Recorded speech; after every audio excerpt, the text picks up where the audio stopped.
His divine life, so that we can become more and more like Him. The more we become like Him, the more pleasing we are to Him. The more we're transformed, the more we become saints.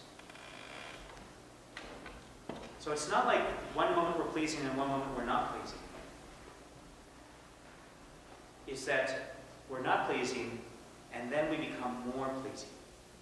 And then when we lose that state of sanctifying grace, we're not pleasing again. And then when we're back into the state of sanctifying grace, we're pleasing, or we become more and more pleasing. And you kind of have to start over from the beginning.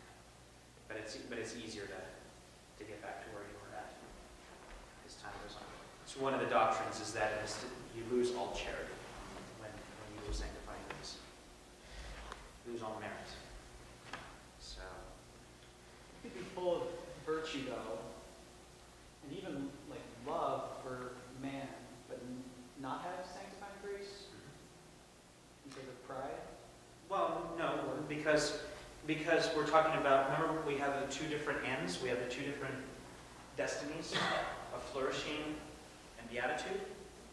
Well, love of humanity or love of whatever is all part of human flourishing. It's not part of beatitude.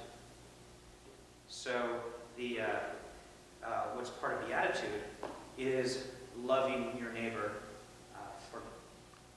with God's love. And you can't do that without sanctifying grace. Because that's what sanctifying grace is. It's God's life in you.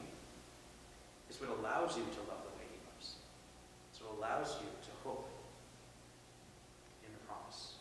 It's what allows you to believe. But all benevolence, all that other stuff, that's all part of our natural end. It's all natural to us.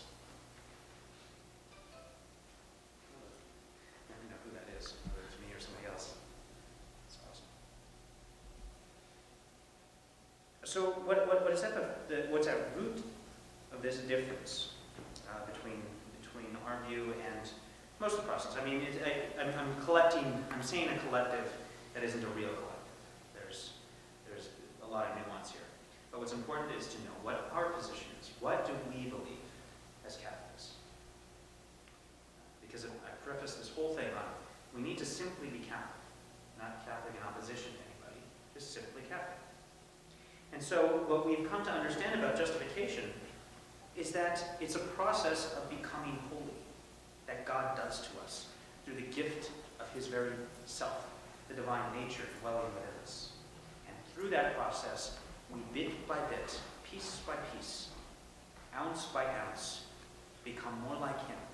And the more we become like Him, the more pleasing we are to Him. The more pleasing we are to Him, the more we become like Him. Become like Him, the more pleasing we are to Him. It's this process, this continual process of becoming justified or sanctified. It's the process of sanctification. Sanctification is simply the process of becoming a saint. So here's one of my favorites, because he's got a pipe. Blessed Pier Giorgio Frassati. Pier Giorgio, I also love him because he's Dominican. Yeah, he's a third order Dominican. Yeah. So he's a lay Dominican. So he's a lay Dominican, patron saint of youth, patron saint of World Youth Day, and patron saint of pretty much awesomeness.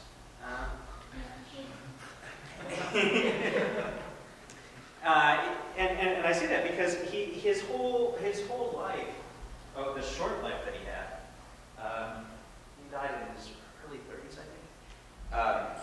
And it was, that's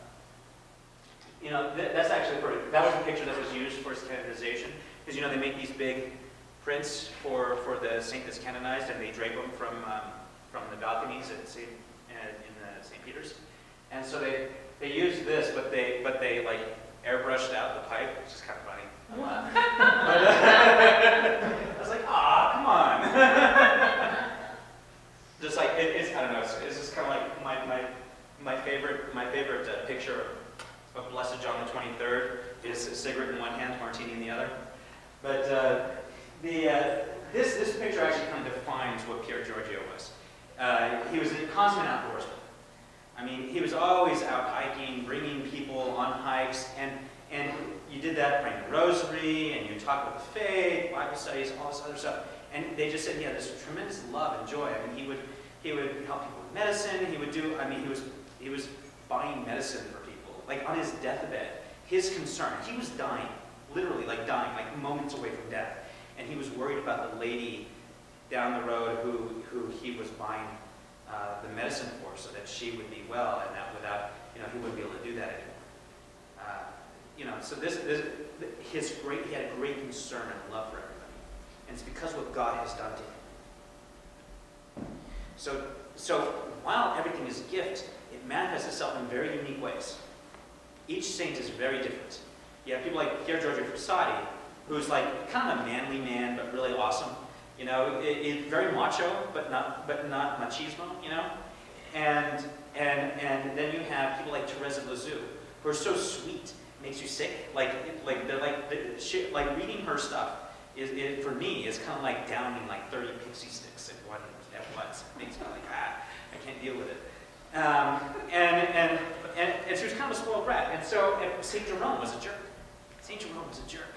Absolute jerk. I mean, these guys, the saints manifest God's grace in very interesting ways.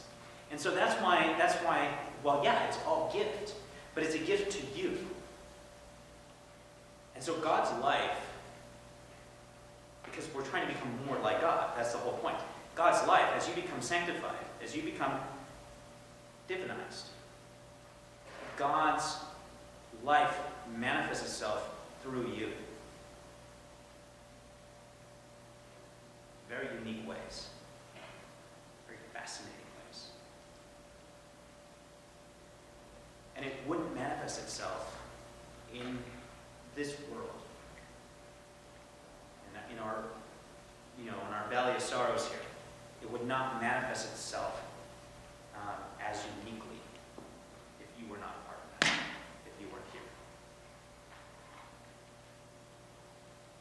So yeah, if some of us weren't here, the world would keep spinning, but it would spin differently.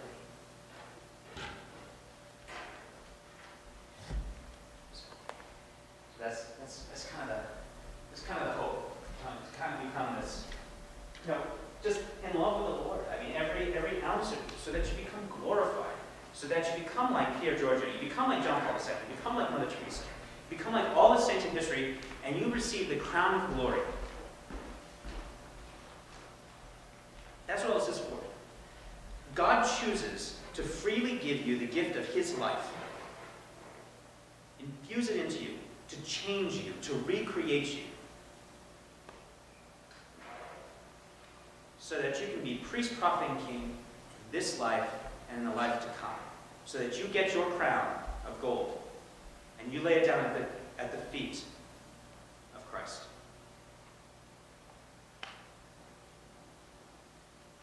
We're all priests, we're all prophets, we're all kings, by virtue of our baptism. This is why St. Paul is constantly saying, Christian, be what you already are. Be what you are. You were made into something at baptism. Be it. God has given you the gifts. God has given you the tools. God has chosen you. I mean, that is a sign of election. You have been baptized.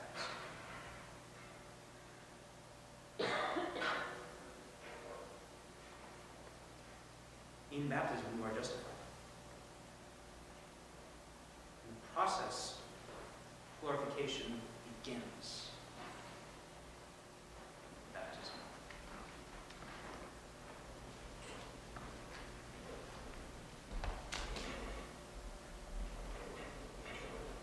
Yeah, that's the hope.